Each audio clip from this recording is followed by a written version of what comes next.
अस्सलाम वालेकुम दोस्तों। इस वीडियो में हम डिस्कस करेंगे कि आप जैसे स्लिप डाउनलोड करते हैं उसके बाद जो ख़ास इंस्ट्रक्शंस हैं वो आपको मैं बताता हूँ कौन सी हैं। केयरफुली आपको पढ़ना है, वो फॉलो करना है उसको। इस तरह गलती करेंगे तो फिर आपके लिए प्रॉब्लम हो सकता है। तो चलिए स्टार्ट करते हैं। अच्छा, जैसे सिंध पब्लिक सर्विस कमीशन की आप खोलेंगे ना वेबसाइट, तो इसमें जनरेट एडमिशन लेटर पे आप यहाँ पे अपना NIC डालेंगे। यहाँ पे मैं डाल रहा हूँ अपना NIC, तो यहाँ जनरेट कर रहा हूँ। तो जैसे जनरेट करूँगा तो ये इस तरह स्लिप आ जाएगी। ये देखें, ये स्लिप आ गई। अच्छा, उसके बाद आप देखें, ये इंस्ट्रक्शन देख लें एडमिशन लेटर के नीचे। अब ये कह रहे हैं कि फॉलोइंग डॉक्यूमेंट्स आप लेके आएंगे। डाउनलोड करेंगे एडमिशन स्लिप, ये जो है मैंने डाउनलोड की, आपके पास भी होगी।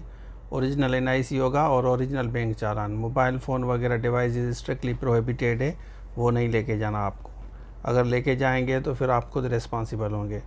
उसके बाद नीचे एलिजिबिलिटी ये कह रहे हैं कि जब आपकी टेस्ट वगैरह पास होगी ना, उसके बाद ये एलिजिबिलिटी क्राइटेरिया बताते हैं। अगर रिजेक्शन होगी तो ये 250 का चालान आप पे करेंगे इसमें। उसके बाद आप कहेंगे कि भाई ये अगर कोई आपकी रिजेक्शन वगैरह आती है तो फिर आप उनको वेरीफाई कराएंगे कि मेरा डॉक्यूमेंट सही है, लेकिन 250 का चालान पे करना होगा। फिर नीचे आते हैं कि मेन इंस्ट्रक्शन अभी आपको बताता हूँ। आप ये कह रहे हैं कि please bring black ball point pen, writing pad वगैरह आप लेके आएंगे, ठीक है ना। जैसे आप OMR आंसर शीट पे लिख सकें या कोई भी चीज़ आपको लिखनी है। उसके बाद बाकी चीज़ें इन्विजिलेटर आपको प्रोवाइड करेंगे। आपको एडवाइस दी जाती है कि आप एग्ज़ामिनेशन हॉल में 30 मिनट्स पहले आप पहुँचेंगे और उसके बाद आप अपनी सीट वगैरह देख लेंगे। कैंडिडेट्स ये कह रहे हैं no candidates will be allowed. 9:30 के बाद किसी को भी अंदर नहीं आने दिया जाएगा, गेट बंद हो जाएंगे, ठीक है ना। तो ये देख लें, आप ये बता रहे हैं आपको जैसे पेपर शुरू होगा।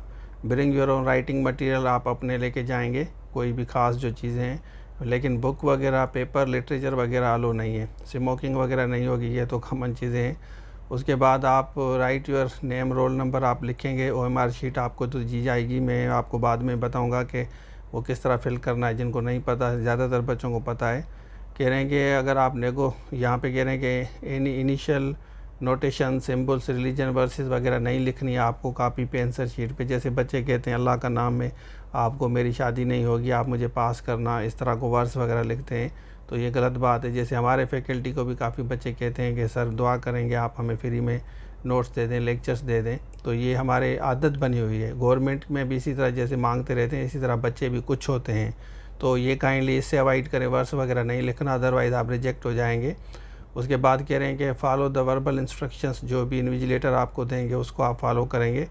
फिर you are not allowed to leave hall till the end of the paper, जब तक ख़त्म नहीं होता आपको अलो नहीं किया जाएगा। मोबाइल फ़ोन साइंटिफिक कैलकुलेटर अलो नहीं है, ये देख लें।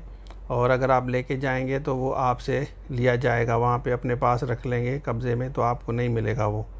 No request for change of centre, आप सेंटर चेंज नहीं करवा सकते, जहाँ पे लगा है वही होगा आपका।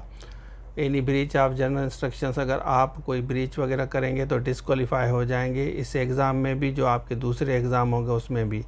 Any discrimination by mistakes find in your, अगर आप समझते हैं कि आपको जो इन्फॉर्मेशन लेटर वगैरह मिला है इसमें कोई गलती है तो जल्दी में SPSC ऑफिस से रब्ता करें। और ये कह रहे हैं कि ड्यूरिंग स्क्रूटिनी आइडेंटिफिकेशन पर इन्विजिलेटर आपसे पूछ सकता है कि भाई आप अपना मास्क नीचे करके अपना चेहरा दिखाएं, तो आप उस पर आर्ग्यू नहीं करेंगे, उनको दिखाएंगे। काफ़ी जैसे गर्ल्स फीमेल होती हैं आर्ग्यू करती हैं कि मैं क्यों दिखाऊं, ठीक है ना। तो वो आइडेंटिटी शो करना देखना चाहते हैं, आप उनको शो कराएं कि भाई मैं ही हूँ, शनाख्ती कार्ड से मैच करते हैं आपका face.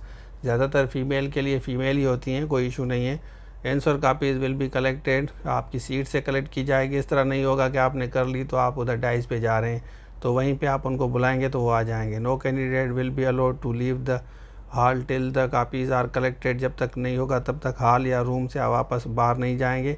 Candidates will be allowed to leave examination hall row wise, आपको कहते हैं कि भाई रो 1 रो 2 इस तरह होता है, क्योंकि हमने इन्विजिलेशन की है, जैसे आप मिक्सअप वगैरह ना हो, ठीक है ना, तो कापी वगैरह मिक्स हो जाती हैं या प्रॉब्लम हो जाती है। वीडियो आपने देख ली, अब ये पूरा कोर्स आप ले सकते हैं। और म्यूनसिपल टाउन ऑफिसर का जनरल रिक्रूटमेंट का टेस्ट होता है, और ये सारी चीज़ें आपको फर्दर भी काम आती हैं। जो SPSC की अगर आप असिस्टेंट वगैरह की जॉब्स या SST में जाते हैं जनरल कैटेगरी में, FIA वगैरह में, तो एक दफ़ा ये अगर आप कोर्स लेते हैं तो आप आगे जाके ये आपको फ़ायदा देगा, नोट्स वगैरह भी।